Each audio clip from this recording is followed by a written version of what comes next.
Hello and welcome to Civil Engineering Quick Solution. तो आज मैं आपके लिए कुछ वैकेंसीज लेके आया हूँ जो कि निकली हैं नॉर्दर्न कोल फील्ड्स लिमिटेड में। ये एक मिनी रत्ना कंपनी है जो कि सब्सिडरी है कोल इंडिया लिमिटेड की। तो जैसे कि आप देख रहे हो, इस कंपनी का नाम यहाँ पे लिखा हुआ है और इसमें नीचे मैं आपको बताऊंगा कौन कौन सी पोस्ट निकली हुई हैं, क्या उनकी पूरी डिटेल है। तो यहाँ पे जैसे आप देख रहे हो, यहाँ पे पूरा टेबल ये बना हुआ है जिसमें कि पूरी पोजीशन का नेम लिखा है, क्वालिफिकेशन लिखा हुआ है, एसेंशियल क्वालिफिकेशन, ठीक है जी। उसमें सबसे पहले आप देख रहे हो असिस्टेंट फोरमैन, यहाँ पे लिखा हुआ है ग्रेड सी।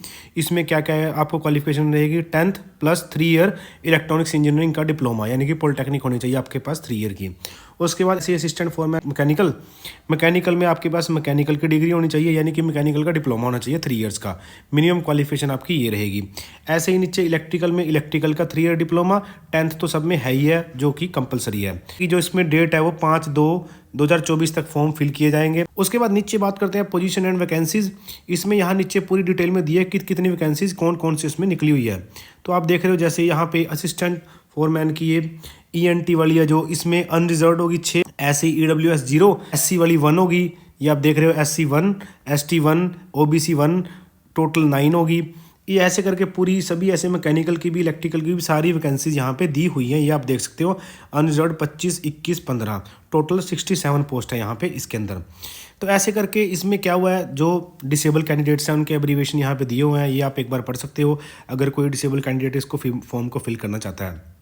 जैसे मैंने आपको बताया, इसमें क्वालिफिकेशन रहेगी जो डिप्लोमा, और जो इसके अंदर क्वालिफाइड नहीं रहेंगे, जिन्होंने कोई कोर्स ऐसा किया हुआ है, उनको कोई कन्फ्यूजन है कि हम इसके अंदर एलिजिबल है या नहीं, तो यहाँ इन्होंने क्लियरली लिखा हुआ है not eligible branches of diploma BE BTech। Instrumentation ENT में क्या रहेगा, इंस्ट्रूमेंटेशन वाले, और ये जो नीचे electrical control, electrical instrumentation control, electronics engineering degree in combination with any of the above branch और diploma in any other branch other than electronics is not eligible. जो ये रहेंगी ना, इनमें आप कोई भी एलिजिबल नहीं रहोगे अगर आपके पास इनमें से कोई भी डिग्री है इस पोस्ट के लिए। ऐसे ही नीचे आते हैं मैकेनिकल में आपके पास अगर इनमें से कोई भी डिग्री है तो आप एलिजिबल नहीं रहोगे, आप सिर्फ में या BTech होनी चाहिए, आपके पास पॉलिटेक्निक होनी चाहिए। ऐसे ही इलेक्ट्रिकल में भी यही, जो आप इसमें एलिजिबल आप नहीं रहोगे, ये आप एक बार देख लेना। अब इसमें बात करते हैं ग्रेड पे की कि आपको मिलेगा क्या। जैसे ENT फोरमैन में आपको क्या मिलेगी, 47,330 रुपीज़ पर मंथ आपको मिलेंगे। आपका ट्रेनिंग पीरियड रहेगा 1 ईयर का, बाद में इसको आपकी जॉब को एक्सटेंड कर सकते हैं ये एज़ पर रिक्वायरमेंट। और जो आपका मैकेनिकल का रहेगा वो भी इसमें सेम रहेगा, और इलेक्ट्रिकल का भी सेम रहेगा जो आपको पर मंथ पे करेंगे। इसके अलावा जो आपको कंपनी की एज़ पर गाइडलाइन जो भी आपको TA DA जो मिलेगा, मेडिकल मिलेगा, वो सारी फैसिलिटीज़ इसके अंदर आपको मिलेंगी। और इसको जैसे मैंने बताया आगे ये कंटिन्यू कर सकते हैं आपकी ट्रेनिंग के बाद। उसके बाद नीचे कुछ रिजर्वेशन के बारे में चीज़ें लिखी हुई हैं, इनको आप पढ़ लेना। वही नॉर्मल सी चीज़ें हैं जो SC ST या फिर जो हमारे डिसेबल कैंडिडेट्स होते हैं उनकी जो कंडीशंस होती हैं वो सारी इसके अंदर दी हुई हैं, वो आप एक बार पढ़ लेना, सेम ही है। बात करते हैं नेक्स्ट एज लिमिट की। एज लिमिट में 18 से 30 साल तक के बंदे इसके अंदर एलिजिबल रहेंगे, और जो कैटेगरीज है उनमें छूट मिलेगी 5 साल की SC ST को, और OBC को 3 साल की, और डिसेबल्स को 10 साल की। जो डिसेबल कैंडिडेट हो गए OBC के, उनको 13 साल की, और जो SC ST के हो गए डिसेबल, उनको 15 साल की। नेक्स्ट बात करते हैं एप्लीकेशन फ़ी की। एप्लीकेशन फ़ी जो अनरिजर्व कैटेगरी होगी OBC नॉन क्रीमी लेयर और EWS के लिए 1,000 रुपये प्लस 180 रुपये GST, यानी कि 1180 रुपये आपको पे करने पड़ेंगे इस फॉर्म को भरने के लिए।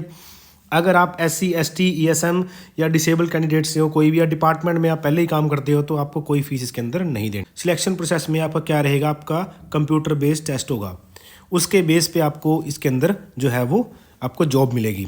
ये आपका 100 नंबर का पेपर होगा, जिसमें आपका 70 नंबर का जो आएगा वो टेक्निकल नॉलेज जो आपकी देखी जाएगी, यानी कि टेक्निकल क्वेश्चन आएंगे 70 नंबर के, और 30 नंबर का आएगा एप्टीट्यूड, जो आपकी reasoning, awareness, GK, general knowledge, ये सारा 30 नंबर का आएगा। इसके अंदर ऑब्जेक्टिव टाइप क्वेश्चन आएंगे सारे 100 के 100, और 90 मिनट में आपने ये पेपर करना होगा। यहाँ पे लिखा हुआ है क्लियरली, इस आपको एक बार पढ़ सकते हो। इसमें जो सिलेबस है एनेक्सर A में आपको सिलेबस इसका दिया हुआ है, वो मैं आपको लास्ट में दिखा दूंगा।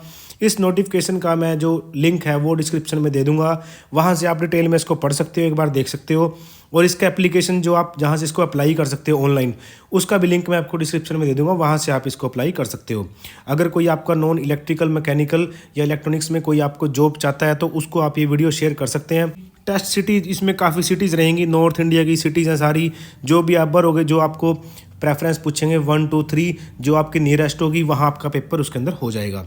जो मिनिमम आपकी कट ऑफ रहेगी वो 50% आपको चाहिए अनरिजर्व्ड को और 40 चाहिए SC/ST को। यानी कि अगर 50 से कम आपके नंबर आए तो आप ऑटोमेटिकली इसके अंदर एलिजिबल नहीं रहोगे पेपर के अंदर, CBT के अंदर।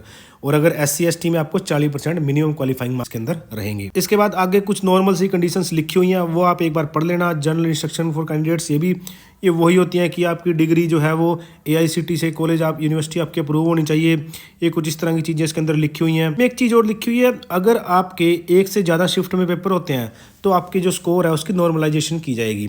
इसका एक फॉर्मूला है ये मैं ना जब आपका रिजल्ट आएगा मैं उस टाइम पे इस फॉर्मूले के बारे में डिटेल में बता दूंगा, हाउ टू अप्लाई। इसमें आप सिर्फ ऑनलाइन अप्लाई कर सकते हो, इन्होंने क्लियरली लिखा हुआ है। ये वेबसाइट रहेगी, इसका लिंक मैं दे दूंगा आपको। कोई भी कैंडिडेट कोई भी अपनी हार्ड कॉपीज डॉक्यूमेंट्स की नहीं भेजेगा, यहाँ पे लिखा हुआ है। और जो पेपर है जो वो भी आपका हिंदी इंग्लिश दोनों लैंग्वेज में आएगा, और ये भी आपका हिंदी इंग्लिश दोनों में है नोटिफिकेशन। इसके अंदर पूरी डिटेल लिखी हुई है कि कैसे आपकी जो स्कैंड कॉपी डॉक्यूमेंट्स कैसे साइज के होने चाहिए, कौन सा फॉर्मेट होना चाहिए। इसको आप एक बार पढ़ लेना। अगर इसमें आपको कोई दिक्कत है तो आप मुझे पूछ सकते हो। इंपॉर्टेंट डेट्स डाली हुई हैं जिसमें आप देख रहे हो 15/1/24 से शुरू होगी, 5/2/24 तक इसका सबमिशन डेट है ऑनलाइन की। सिलेबस यहाँ पे पूरा डाला हुआ है, ये देखोगे आप नीचे, इसमें पूरी जो ट्रेड वाइज सिलेबस नीचे तक पूरा डाला हुआ है। इसको आप एक बार पढ़ लेना, इसका लिंक भी मैं आपको डिस्क्रिप्शन में दे दूंगा।